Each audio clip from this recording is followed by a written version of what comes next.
सर्वव्यापी तुमे सर्वशक्तिमान नाही किछि तुम असाध्य कठिन सर्वव्यापी तुमे सर्वशक्तिमान नाही किछि तुम असाध्य कठिन सर्वद्रष्टा तुमे सर्वज्ञाता तुमे सर्वकर्ता तुमे महान असीम सर्वद्रष्टा तुमे सर्वज्ञाता तुमे सर्वकर्ता तुमे महान असीम नाही नाही तुलना तुम कि देई करिबु तुम आराधना सबु ताटाई तुम सरजना। श्रोता बंधु प्रभु श्रीकृष्ण सर्वश्रेष्ठ नाम आपण को शुभेच्छा। पवित्र बाइबल गीत संहिता पुस्तक प्रथम गीतर प्रथम पदरे आम यहीपरि पाठ करूँ।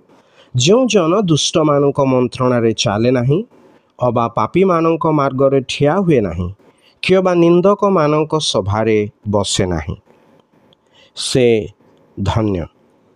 एठारे गीत रचक आमको कहती जे काहाकू धन्य बोली कहुवा उचित अर्थात जी आनंदित और प्रसन्नचित रहे से कहती जे एहीपरि व्यक्ति तीनोटी कार्य करे नहीं। प्रथमतः से दुष्ट मानक मंत्रणा बा जुक्ति किंबा परामर्श अनुसार चले नहीं।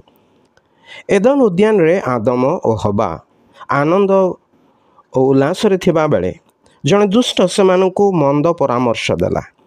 से माने ताहार कथा शुणी तदनुसार कले से सुख और आनंदमय जीवनर अवसान घटिला।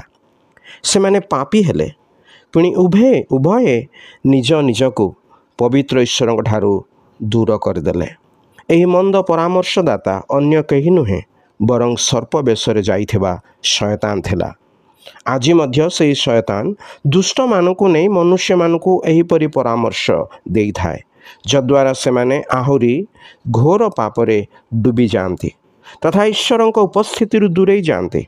पाप मनुष्य को सर्वनाश अर्थात अनंत अग्निकुंड आड़ को घेनी जाए।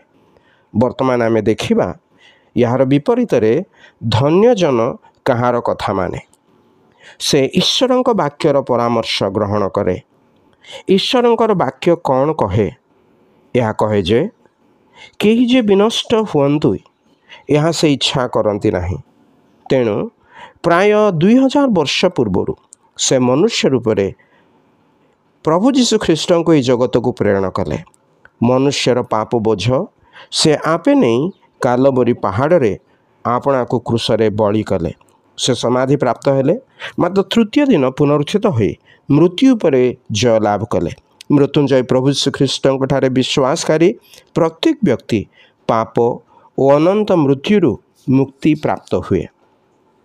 आपण कि दुष्ट मानक परामर्श अनुसार चलुछंती एथिपाई सुखमय और धन्य जीवन रू आपण दूर रे अछंती।